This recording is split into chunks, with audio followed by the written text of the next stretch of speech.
کیا آپ وہ بھول گئے ہیں جب بیت المقدس پر یہودیوں اور صہیونیوں کا قبضہ ہوا تو انہوں نے سلطان صلاح الدین ایوبی کی قبر پہ آ کے ٹھڈے مارے تھے اور کہا تھا اٹھ اور ہمارا مقابلہ کر۔ صلاح الدین ایوبی کی زندگی میں تو کوئی ان کے سامنے کھڑا نہ ہو سکا۔ یہ اصل صلاح الدین ایوبی کی قبر کو ٹھڈا نہیں تھا، یہ امت مسلمہ کو جھنجھوڑا گیا تھا، اس کو اٹھایا گیا تھا۔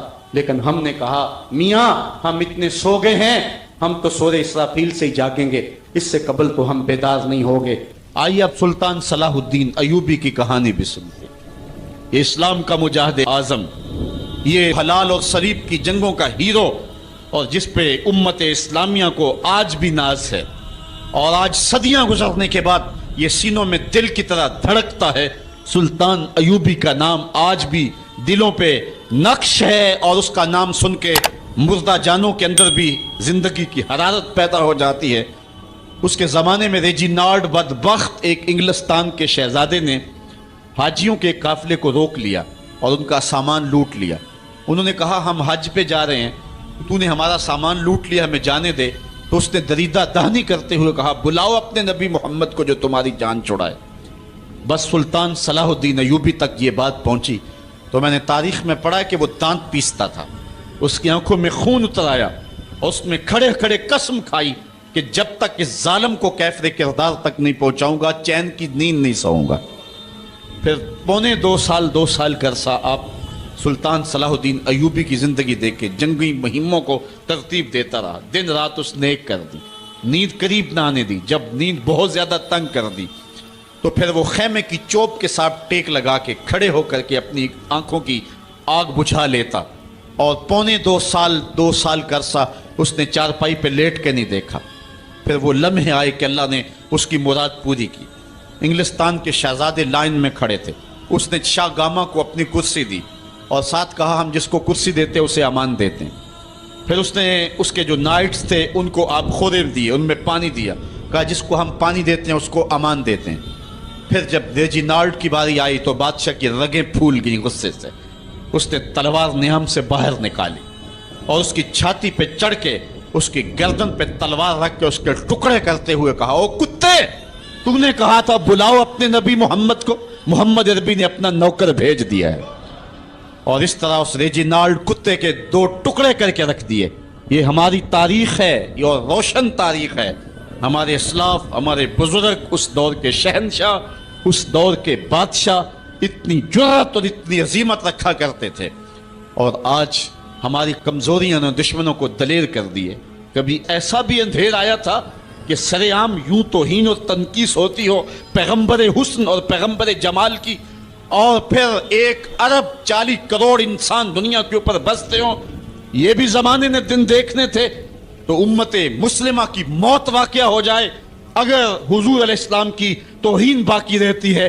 اس لیے امت کو پوری قوت کے ساتھ کھڑا ہونا ہے اور اپنے نبی علیہ السلام کی توہین کا بدلہ لینا ہے، اور یہ ممکن نہیں ہے جب تک جو ہے وہ ہم پوری دنیا کے اوپر غالب نہ ہوں۔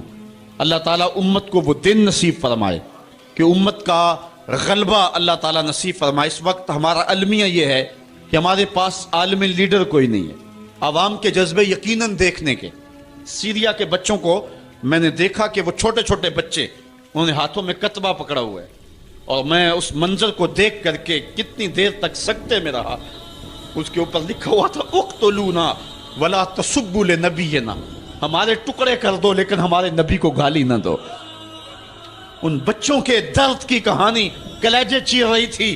یہ محبتوں کا عالم، وہ اقبال نے کہا تھا چمن میں رخت گل شبنم سے تر ہے، چمن میں رخت گل شبنم سے تر ہے، سمن ہے سبزہ ہے باد سحر ہے، مگر ہنگامہ ہو سکتا نہیں گرم، یہاں کا لالا بے سوز جگر ہے۔ اس وقت امت بے امام ہے، امت کے پاس جو ہے وہ کوئی ایسا شخص نہیں ہے جو امت کی رہنمائی کرے۔ ملک بھی خالی ہیں اور عالمی لیول پہ بھی ہم کسی امام سے محروم ہیں۔ اللہ نے وہ دن نصیب کرنے ہیں، ہم صفے سیدھی کریں، بس ہمارا کام اتنا ہے۔ صفے سیدھی کریں گے تو امام بھی اللہ بھیج ہی دے گا، اور وہ وقت آئے گا کہ اس کے جھنڈے نیچے ہم کھڑے ہوں گے۔ اور ہم نے تاریخ میں پڑھا ہے، کتب صحاح میں موجود ہے، بخاری اور باقی کتابیں اٹھائیں، ہمیں اس وقت کی بشارت دی گئی ہے کہ جب اساکر اسلام ترتیب پائیں گے اور پھر امام بھی آ جائے گا اور پھر امت مسلمہ وہ بانکپن پائے گی کہ صحیح حدیث میں آتا ہے کہ اگر کوئی یہودی کسی پتھر کے پیچھے یا درخت کے پیچھے چھپ کر کے پناہ مانگنا چاہے گا تو وہ پتھر مسلمانوں مجاہدوں کو بول کر کے کہے گا ادھر آ یہ ظالم میرے پیچھے چھپا ہوا ہے. وہ دن بھی اللہ تعالیٰ نے ہمیں دکھانے ہیں اور پوری امت کے اوپر جھنڈا جھولے گا تو آمنہ کے لال کا ہی جھولے گا انشاءاللہ. آ ملیں گے سینہ چاکانے چمن سے سینہ چاک, بزم گل کی ہم نفس باد صبا ہو جائے گی, شبنم افشانی پیدا کرے گی میری سوز و ساز, اس چمن کی ہر کلی درداش نہ ہو جائے گی, آسمان سحر کے نور سے ہوگا آئینہ پوچھ, ظلمت رات کی سیماب پا ہو جائے گی, شب گریزاں ہوگی آخر جلوہ خورشید سے, یہ چمن معمور ہوگا نغمہ توحید سے. وہ وقت انشاءاللہ آنے والا ہے, بس ہمارا کام صفیں سیدھی کرنی ہے اور صفوں کو ترتیب دینا ہے, اپنے جذبوں کو مرنے نہیں دینا ہے اور یہ جذبے اپنی نسلوں میں بھی منتقل کرنے ہیں اور اپنی نسلوں کو بٹھا کر کے حضور کی عظمت کی کہانی پڑھا کے جانا ہے. میں نے سیریا کے ان بچوں کو دیکھا تو میں اپنے بچوں کو بٹھا لیا, میں نے کہا بیٹے پوری دنیا کے اوپر حضور کی ناموس پہ حملہ ہے, بتاؤ ہم کیا کریں گے. تو میرا 5 سال کا بچہ ہے, مجھے حمزہ کہنے لگا کہ ابو یہ جو تلوار آپ نے لٹکا کے رکھی ہے بیٹھک میں, اس کے میں پیچ خود کھول سکتا ہوں اور یہ میرے ہاتھ میں دے ان ظالموں کو میں کاٹوں گا. میں نے کہا بیٹے مجھے یہی تجھ سے توقع تھی, اس لیے کہ تیرے جسم کے اندر خواجہ دین محمد مصطفی کی غیرت کا خون دوڑ رہا ہے اور انشاءاللہ یہ ہماری نسلیں اٹھیں گی اور اسلام کے غلبے کا خواب ہم شرمندہ تعبیر کریں گے انشاءاللہ.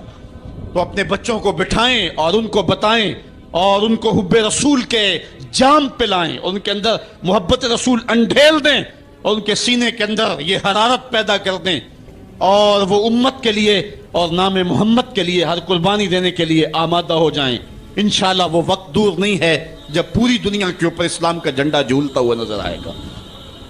ہم نے اپنے جذبوں کو بہر صورت بیدار رکھنا ہے اور اگر انہوں نے توہین کی زبان کھولی ہے تو کروڑوں انسان حضور کی مدح میں زبانیں کھول لیں, صبح و شام وظیفہ درود و سلام کا لبوں پہ جاری کر لیں اور حضور کے نام کا جھنڈا اٹھائیں. یہ گلیوں میں, یہ چوکوں میں, یہ بازاروں میں یہ احتجاج یہ تو ایک معمولی کیفیت ہے, ہم تو اس سے آگے بھی اگر ہم بے بس ہیں, کر کچھ نہیں سکتے. سچی بات ہے ہمارے اندر جو جذبوں کی کائنات ہے ان کو کچا چبا جائیں کہ جنہوں نے میرے آقا حضور نبی رحمت کی توہین اور تنقیص کی ہے, اس لیے جو ہم سے بن پڑا, جو ہم سے ہو سکا ہم نے وہ ضرور کرنا ہے. وہ کیا کہا تھا سودا نے کہ مجنو لیلا سے بازی نہ لے سکا پر سر تو دے سکا, کس منہ سے کرتے ہو دعویٰ عشق سودا, تم سے تو یہ بھی نہ ہو سکا. ہم نے دیکھنا ہے کہ ہم کیا کرتے ہیں, اس حوالے سے ہمارے جذبات کیا ہیں.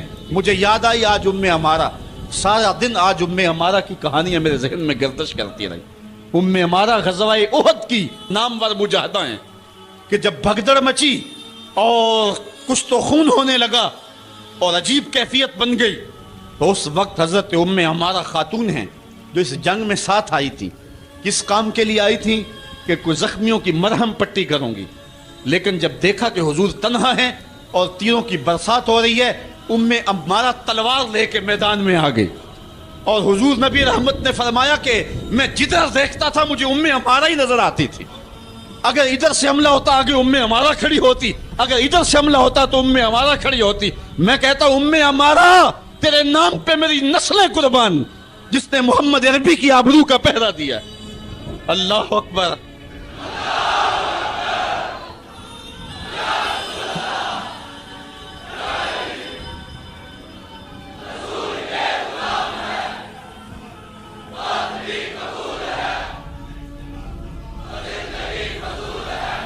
تمہارے جذبے سچے ہیں انشاءاللہ. شاید مغرب کو بھول ہو گئی ہے, یہاں ایک ایک بچہ غازی علم الدین ہے, ایک ایک بچہ عامر چیمہ ہے. یہ سعادت مندیوں کا سفر ہے. یہ مغرب کو بھول ہو گئی ہے, اس نے کس قوم کو چھیڑا ہے. ان کی غیرت مری ہوئی نہیں ہے, انہوں نے کچوکے دیے, زخم دیے, امت کو معاشی بحران میں مبتلا کر دیا. روز پیٹرول کے بم ہمارے اوپر گرتے ہیں لیکن ہم کبھی میدان میں نہیں آئے. لیکن سارے معاملات کے اندر ہم کمپرومائز کر سکتے ہیں, کمزوری بھی دکھا سکتے ہیں. اگر اس عنوان سے ہم کمزوری دکھائیں ہمارا بچتا ہی کچھ نہیں ہے. ہمارا سب کچھ نام محمد ہے. ہم نے ہر دور میں تقدیس رسالت کے لیے وقت کی تیز ہواؤں سے بغاوت کی ہے، چھوڑ کے سلسلہ رسم سیاست کا فسوں بس ایک نام محمد سے محبت کی ہے۔ ہم نے عہد غلامی کرنا ہے حضور علیہ السلام کے نام سے، اور انشاءاللہ یہ ہماری سعادت مندی ہے۔ ورنہ ہم نے وہ زمانہ بھی دیکھا ہے جس زمانے میں کوئی ایسا متنفس نظر نہیں آتا تھا جو حضور کے نام کا جھنڈا اٹھائے۔ یہ تاتاریوں کا دور ہے، جب بغداد کو اجاڑا گیا، امت کے سر کاٹے گئے، اور یہ حال تھا کہ منگول سردار نے کہا کسی مسلمان کا سر لاؤ، اپنے فوجیوں کو کہا نہیں تو تمہارا سر کاٹ کے لگائیں گے۔ ایک مینار تعمیر کرنا ہے کھوپڑیوں کا، اور پھر مسلمانوں کا پتہ ڈھونڈتے ہوئے لوگ ہاتھ میں پیسے لے کے گھومتے تھے کہ کسی مسلمان کا پتہ دے دو، اس کا سر کاٹیں ہم، لیکن مسلمان ملتا نہیں تھا، کاٹ دیے گئے۔ دجلہ 3 دن تک خون بن کے بہتا رہا۔ یہ ہماری تاریخ ہے بغداد کی۔ اور پھر دجلہ کا بند توڑ دیا گیا، جو لوگ تہ خانوں میں چھپے تھے 1.25 لاکھ لاشیں ہم نے وہاں سے پھر نکالی۔ پھر وہ لمحے آئے کہ کوئی ایسا متنفس نظر نہیں آتا تھا جس کے ہاتھ میں اسلام کا جھنڈا ہو۔ تو ایک منگول سردار عیسائی ہو گیا، اس نے ایک عیسائی پادری کو بلایا اور کہا کہ اپنے مذہب کی تبلیغ کر تاکہ کچھ لوگ اور بھی ہمارے ہم نوا ہو جائیں۔ اس نے قسم پرسی کے سالم میں کہ اب کوئی شخص نہیں ہے جو اسلام کا نام لیوا ہو، تو اپنے خب سے باطنی کا اظہار کر دیا اور پیغمبر حسن و جمال حضور نبی رحمت کی توہین و تنقیص کا آغاز کیا۔ ابن حجر نے لکھا ہے کہ ایک کتا تھا جو خیمے کی چوب کے ساتھ بندھا ہوا تھا۔ جب اس نے توہین کا آغاز کیا تو اس نے بھونکنا شروع کر دیا۔ لوگوں نے کہا کہ یہ کتا تیری اس توہین کی وجہ سے بھونک رہا ہے۔ اس نے کہا نہیں نہیں ایسی کوئی بات نہیں، یہ کتا نسلی کتا ہے۔ واقعی وہ نسلی تھا، اور میرا ہاتھ کا اشارہ پا کے غیرت میں آ گیا ہے، کوئی ایسی بات نہیں ہے۔ اس نے پھر توہین کا آغاز کر دیا۔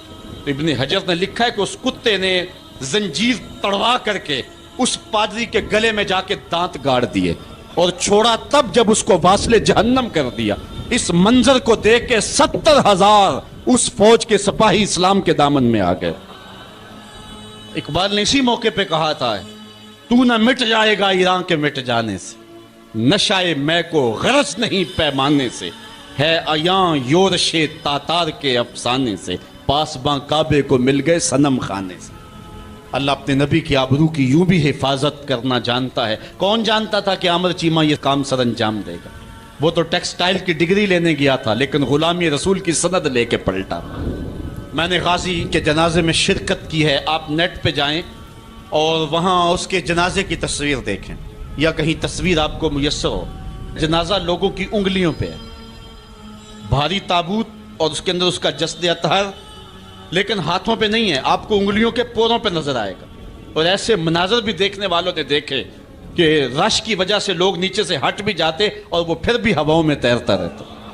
آپ جا کے دیکھ لیں، میں کوئی ہوا میں بات نہیں کر رہا، بالکل انگلیوں کے پورے پہ میں خود شامل تھا، اور میری سمجھ میں اس وقت بات نہیں آتی تھی کہ یہ کیا ماجرا ہے، اتنا بھاری صندوق اور انگلیوں کے پوروں پہ۔ پھر ایک دن حضرت سعد بن معاذ کی کہانیاں پڑھ رہا تھا کہ ان کا جنازہ بڑا ہلکا تھا، تو پوچھا گیا تو فرمایا کہ سعد کے جنازے کو صرف انسان ہی جو ہے وہ کندھا نہیں دے رہے، فرشتے بھی کندھا دے رہے ہیں۔ غازی کا جنازہ ایسے ہوا میں تیرتا تھا جس طرح پانی پہ کشتی تیرتی ہے۔ میں نے خود غازی کی قبر کی پائنتی پہ ایک سید زادے کو روتے دیکھا، اور وہ کیا رہا تھا، ربا میں تینوں یہ نہیں کہندا مینوں عامر چیمہ بنا دے، میں کہنا دے قدمہ دی مٹی ہی بنا دے۔ یہ سعادت مندی کی موت ہے، یہ خوش نصیب لوگوں کی زندگی ہے، اور مسلمان اس کو اعزاز سمجھتا ہے۔ اس پورے حال میں کوئی ایک شخص بھی نہیں ہوگا کہ جس کے دل میں یہ آرزو نہ ہو کہ میں حضور کے نام پہ قربان ہو جاؤں۔ ایک ایک شخص کے سینے کے اندر، میں سمجھتا ہوں میرا ہی سینہ، لیکن نہیں، ہر شخص کا سینہ یہی ہے، اور ہر شخص کے اندر کے جذبات یہ یار یہ دھڑا کیا ہے زندگی میں حضور کے بغیر، سب کچھ حضور ہی ہیں، اور ہماری زندگی کا سب سے قیمتی اثاثہ حضور کی ذات ستودہ صفات ہے۔ آپ کو جمعۃ المبارک کو جو کال دی گئی اس میں بھرپور شامل ہوں، جہاں جہاں سے آئے ہیں وہاں جو جلوس ہو بھرپور شامل ہوں، لوگوں کو ترغیب دیں، اور اس کو جو ہے وہ بہت بڑے سائز کے اندر جلوسوں کو منعقد کرے تاکہ مغرب کو پیغام جائے کہ یہ تھکے ہوئے، ماندے ہوئے، ہارے ہوئے، یہ جو ہے وہ معاشی بحرانوں کے پسے ہوئے لوگ جب بھی اپنے من کا سودا کرتے ہیں تو بازار مصطفیٰ میں ہی کرتے ہیں۔ ان کو پیغام جائے اور ہماری نسلوں کے اندر بھی یہ جذبے جاگے، اپنے بچوں کو بھی انگلیوں سے لا کر کے جو ہے وہ ان جلوسوں کے اندر لے کر کے آئیں، اور اس سعادت مندی کے سفر کے اندر ان کو بھی شامل رکھیں تاکہ ان کے اندر بھی یہ جذبے بیدار ہوں کہ محمد سے وفا تو نے تو ہم تیرے ہیں، یہ جہاں چیز ہے کیا لوح و قلم تیرے۔ ہم تاریخ کے کمزور دور میں بھی دیکھتے ہیں جب سلطنت عثمانیہ کا کمزور خلیفہ سلطان عبد الحمید تمام سفیروں کو بلا کر کے انہیں کہتا ہے کہ مجھے یہ اطلاع ملی ہے کہ تمہارے ملک میں ایک ایسی فلم کی نمائش ہونے والی ہے جس میں پیغمبر رحمت صلی اللہ علیہ وسلم کی توہین اور تنقیص کے پہلو نکلتے ہیں۔ تو انہوں نے کہا کہ ہم اس کا کل جواب دیں گے۔ تو اگلے دن انہوں نے دربار میں حاضر ہو کر کے کہا کہ اس فلم کے لیے ٹکٹیں تقسیم ہو چکی ہیں اور اس کو روکنا ممکن نہیں ہے۔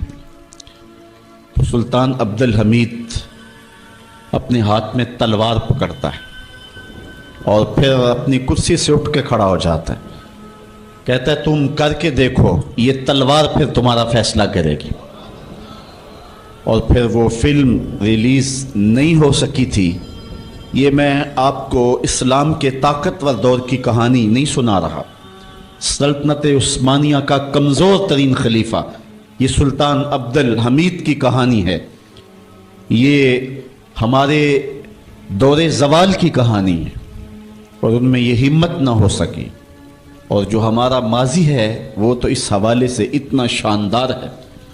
ہمارے اسلاف، ہمارے بزرگ اور اس دور کے حکمران حضور علیہ السلام کی آبرو کا جس انداز سے پہرا دیتے رہیں، اور اہل علم نے جس بانکپن کے ساتھ اس زمانے میں فتوے دیے تھے، ہم بہت کچھ برداشت کرتے آئے ہیں اور بہت معاملات کو ہم جو ہے وہ سہنے کی سکت بھی اپنے اندر پاتے ہیں، لیکن یہ بات ذہن میں رکھے کہ ہمارے اندر یہ طاقت نہیں ہے کہ ہم حضور کی توہین کو برداشت کر لیں۔ ہمارا سب سے قیمتی اثاثہ اور کائنات کی سب سے بڑی دولت حضور کی آبرو ہے، اس کی جو بھی ہمیں قیمت دینا پڑی ہم ہر صورت کے اندر وہ قیمت ادا کر کے ناموس رسالت کا پہرا دیں گے انشاءاللہ۔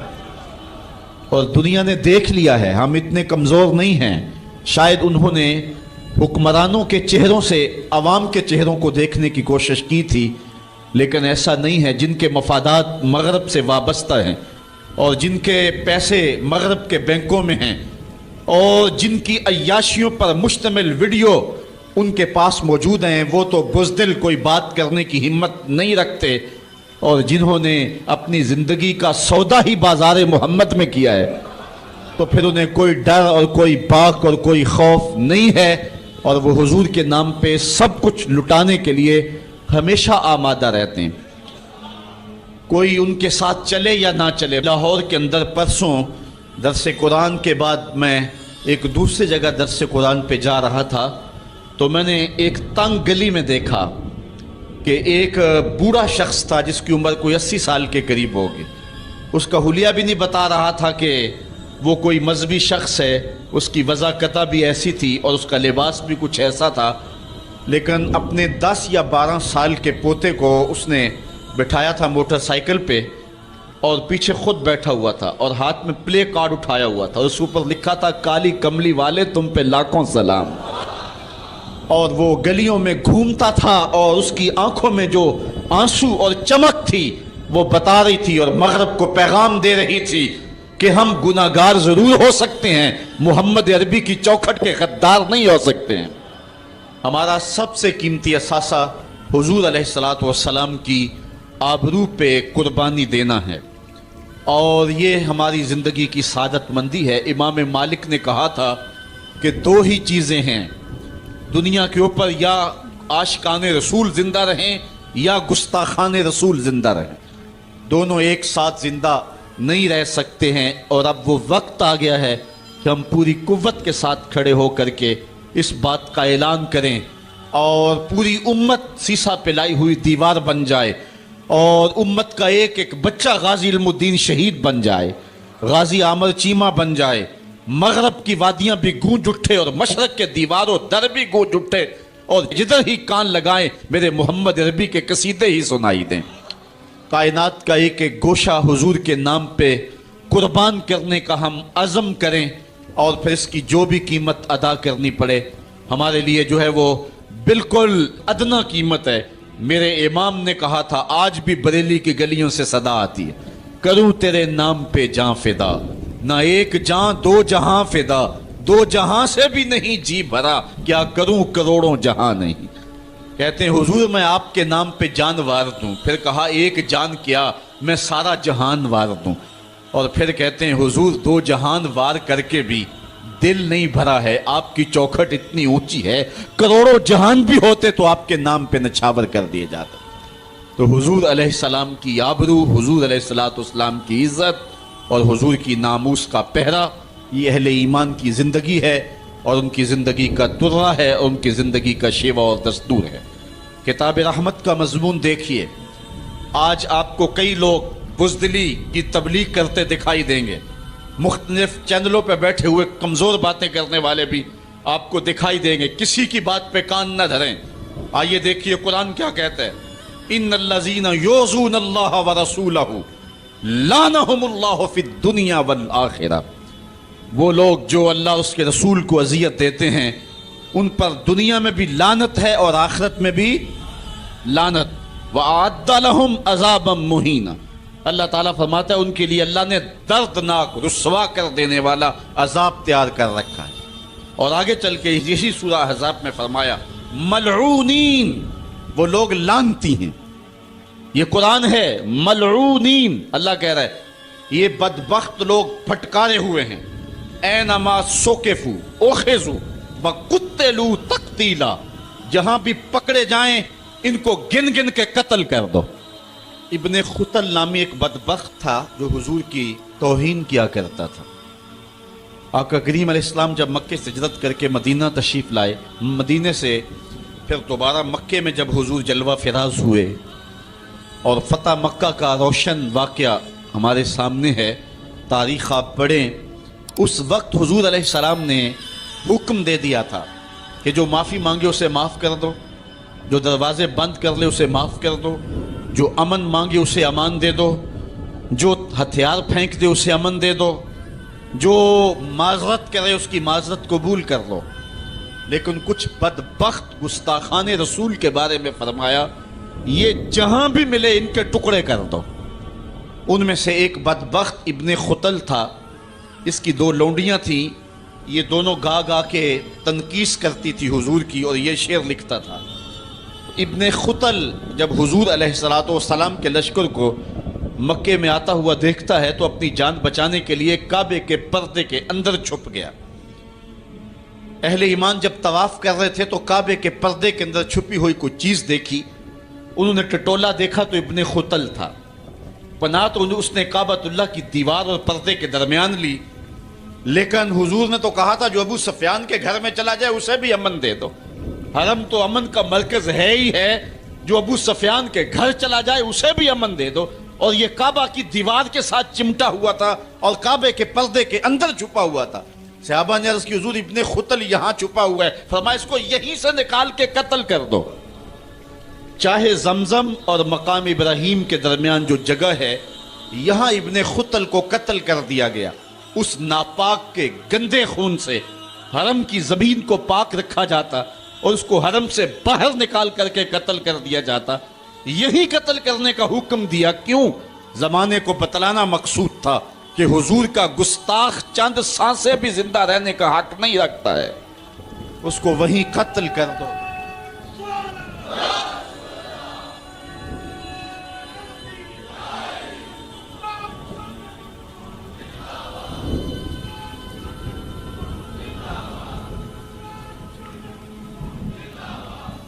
آج ہم یاد کرتے ہیں سلطان صلاح الدین ایوبی کو، آج یاد آتا ہے سلطان نور الدین زنگی، جنہوں نے نام محمد پر اپنا سب کچھ وار دینے کا عزم کر رکھا۔ دنیا پہ کتنے حکمران آئے ہیں، آج دنیا ان کا نام بھی نہیں جانتی، لیکن کیا وجہ ہے کہ سلطان ایوبی کا نام لبوں پر آئے ادب سے پلکیں جھک جاتی۔ عقیدت اور احترام کے جذبات سینے میں پیدا ہوتے ہیں. کیوں؟ اس لیے کہ حضور علیہ السلام کے نام پر اس نے وفا کی ہے، اور یہ رب کا وعدہ ہے کہ جو میرے رسول سے وفا کرے گا پھر اس کو میں مرنے نہیں دوں گا. اقبال نے اپنا سارا فلسفہ شعر میں نچوڑا ہے کہ محمد سے وفا تو نے تو ہم تیرے ہیں، یہ جہاں چیز ہے کیا لوح قلم تیرے. تو حضور کے نام پہ جن لوگوں نے وفا کی ہے رب نے پھر انہیں مرنے نہیں دیا. آج بھی سلطان صلاح الدین ایوبی کی قبر بھی زندہ ہے، آج نور الدین زنگی کی قبر بھی زندہ ہے. اچھا یہ بات میں بتاؤں کہ حضور علیہ السلام کے گستاخوں کے ساتھ نپٹنا یہ ہر شخص کے بس کا روگ بھی نہیں ہے، یہ ڈیوٹی بھی رب کی طرف سے ہوتی ہے، اور رسول اللہ جس کو پسند کریں اس کی ہی یہ ڈیوٹی لگاتے ہیں. ورنہ کس کے سینے میں یہ آرزو نہیں مچلتی؟ جب راجپال نے توہین کی تھی تو کون نہیں چاہتا تھا کہ اس کی گردن کاٹوں، لیکن سعادت مندی نصیب ہوئی تو غازی علم الدین شہید کو نصیب ہوئے. علامہ اقبال علیہ رحمہ نے کہا تھا جنازے میں کیسی گلیں ہی کردے رہ گئے، ترکھانہ دا منڈا نمبر لے گیا. حضرت پیر جماعت علی شاہ رحمۃ اللہ تعالی علیہ نے کہا تھا غازی علم الدین کے جنازے پہ گردن جھکائے چل رہے تھے، آنکھوں میں آنسو تھے. 6 لاکھ لوگ حضرت غازی علم الدین کے جنازے میں شامل ہوا تھا. سید دیدار علی شاہ صاحب جب جنازہ پڑھانے کے لیے کھڑے ہوئے تو غش کھا کے گر پڑے. بعد میں جب اٹھے اور جنازہ پڑھایا تو کسی نے کہا حضرت آپ نے بڑے بڑے جنازے پڑھائے ہیں، کبھی یہ کیفیت آپ کی ہوئی نہیں ہے. فرمایا جنازے بڑے پڑھائے ہیں لیکن کبھی حضور کا دیدار نہیں ہوا ہے. آج پہلی بار یہ موقع ملا، ادھر جنازہ پڑھانے لگا، ادھر آمنہ کا لال بھی سامنے تھا. حضرت پیر امیر ملت علیہ رحمہ گردن جھکائے چل رہے تھے تو آپ نے کہا لوگوں میں نے بڑے بڑے بادشاہوں کی کہانیاں پڑھی ہیں، میرے دل میں کبھی یہ امنگ نہیں جاگی کہ فلاں بادشاہ میں ہوتا. جو فقیر ہوتا ہے وہ خود ہی شہنشاہ ہوتا ہے، اس لیے اس کے دل میں یہ آرزو کیوں پیدا ہو کہ وہ بادشاہ ہو، وہ خود ہی شہنشاہ ہوتا ہے. کہتے ہیں میں نے بڑے بڑے پہلوانوں کے تذکرے سنے ہیں، میرے دل میں یہ امنگ بھی نہیں جاگی کہ فلاں پہلوان میں ہوتا. اور پھر فرمانے لگے لوگوں میں نے بڑے بڑے ولیوں کے تذکرے سنے، میں نے کبھی یہ آرزو بھی سینے میں نہیں پائی کہ فلاں ولی میں ہوتا. لیکن آج غازی علم الدین کا جنازہ لوگوں کے کندھوں پہ جا رہا ہے، میرے دل میں آج یہ انگڑائیاں جذبات لے رہے ہیں کاش آج اس چارپائی پہ جماعت علی شاہ ہوتا. یہ آرزو، یہ تمنا، یہ خواہش میرے دل میں انگڑائیاں لے رہے. یہ سعادت مندیاں ہیں، یہ خوش نصیب لوگوں کا مقصوم ہے، اور یہ مقدر والے لوگوں کو سعادت مندی نصیب ہوتی ہے. یہ یہودی یہ شروع سے پیغمبر حسن و جمال حضور علیہ السلام کی توہین و تنقیص کو شعار زندگی رکھتے ہیں. تو ایک زمانے میں انہوں نے سازش کی اور آقا کریم کے روضہ اطہر سے حضور کے جسد اطہر کو چرانے کی سازش کی، اور جس کی حفاظت میرا رب کرے کون اس محبوب کا بال بیکا کر سکتا ہے. یہ جو کچھ ہو رہا ہے یہ ہمارا امتحان ہے، ورنہ جس کے سر پہ وارا فانا لاکا ذکر کا تاج میرے رب نے رکھا ہے، بھلا اس کی شان کو کوئی گھٹا سکتا ہے؟